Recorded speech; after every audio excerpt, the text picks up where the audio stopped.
remote corner of our Earth stands the little kingdom of Siam, one of the last of the world's absolute monarchies, where 10 million people live their lives in partial seclusion from the outside world. En route to Bangkok, the chief city of this ancient country, we pass a Chinese junk, which reminds us that most of the early settlers in Siam came from Mongolia, a province in China. After sailing up the Gulf of Siam, we arrive at a little peninsular port where a train is waiting to take us to Bangkok, about 35 miles inland. Before departing, we obtain our first bigamy as permitted, but when it occurs, the first wife is always acknowledged the head of the household. Incidentally, Siamese mothers never kiss their children, nor do husbands kiss their wives. Instead, they rub faces together. This little banquet is interrupted by the warning whistle from our train. And now we are en route to Bangkok.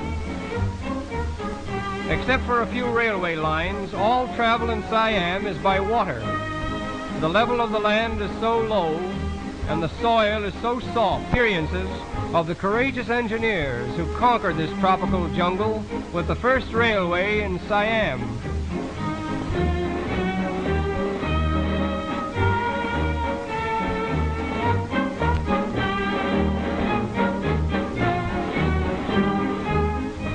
The products of the soil consist of rice, sugarcane, coconuts, and all kinds of fruits, which are loaded in boats and paddled up to Bangkok along a whole network of rivers such as we see here.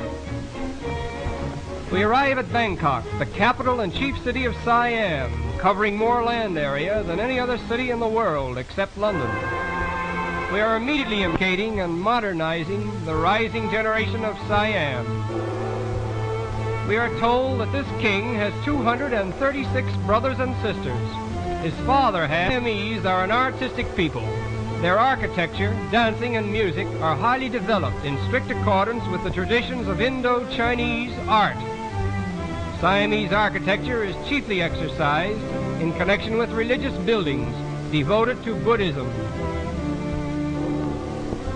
Buddhism, the Orient's most powerful religion, was brought to Siam from India as early as the 2nd century A.D. It is the national faith of Siam. Buddhism is not based upon divinity. When the people go into a temple and kneel before Buddha, they reverence him, but never do they forget that he was once a man, and that in time they may become even as he is. The women of Siam appear to be the most constant followers of this religion. They spend much of their time in and around the temples with their children, instilling them with the Buddhist faith. This is the temple of the Emerald Buddha, so called because of an emerald image of the great Buddha, which is lodged beneath one of its pointed domes. Our tour of the temples is interrupted by a visit to the famous Pasteur Institute, where venom is extracted from the most famous houses of worship in the country. Religion influences the life of the Siamese at every turn. He is always under the direct tutelage of the yellow-robed priest.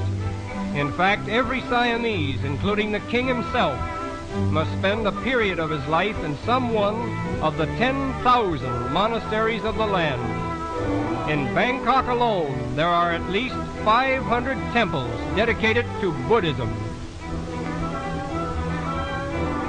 As we think of the strength of this faith called Buddhism, with its millions of followers, and compare it to our own, we cannot help but feel a certain embarrassment in presuming to think that our particular religion is the only one in the world of any importance. And it is with this thought that we leave Siam and continue our voyage to Korea, where this same Buddhism is supported by another 17 million souls. We arrive at the port of Seoul, the chief city, where the unofficial reception committee is composed of a rather curious gathering, all as anxious to see us as we are to see them. The white-robed gentleman with the funny hat is the main attraction. This fellow is a typical example of the native Korean. he bows to the dominion of Japan, but he firmly declines to admit the superiority of Japan's intellectual and moral culture over his own. Japanese Empire. Here in the new palace, amid the regal splendor of a departed era, the former king of Korea lives on the bounty of his Japanese masters. The streets of Seoul illustrates how thoroughly the Japanese are assimilating Korea. Somehow the women of Seoul seem to be the dominating sex, and we wonder if this dates back to a certain custom that was once rigidly enforced. Every evening at exactly 9 o'clock, a curfew bell was rung as a warning for all men to hurry home and remain indoors so that the women could enjoy the freedom of the streets. This law, however, has been abandoned, perhaps at the request of the ladies themselves.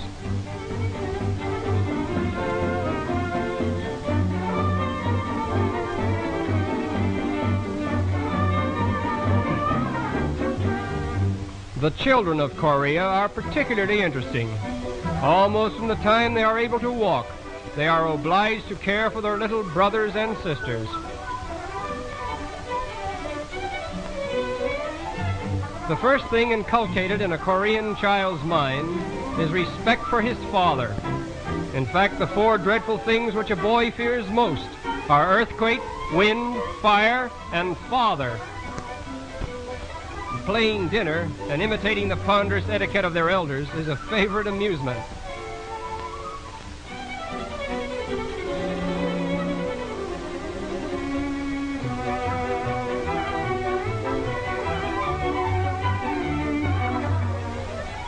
This little tot was most reluctant about permitting us to photograph the baby on her back.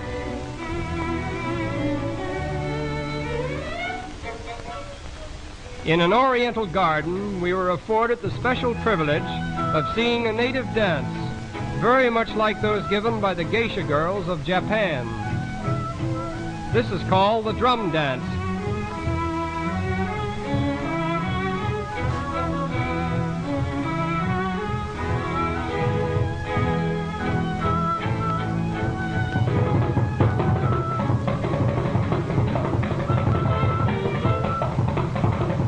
Whatever else we may have seen in Korea, we will never forget the gentlemen with the white robes and the horsehair hats, for they are Korea personified.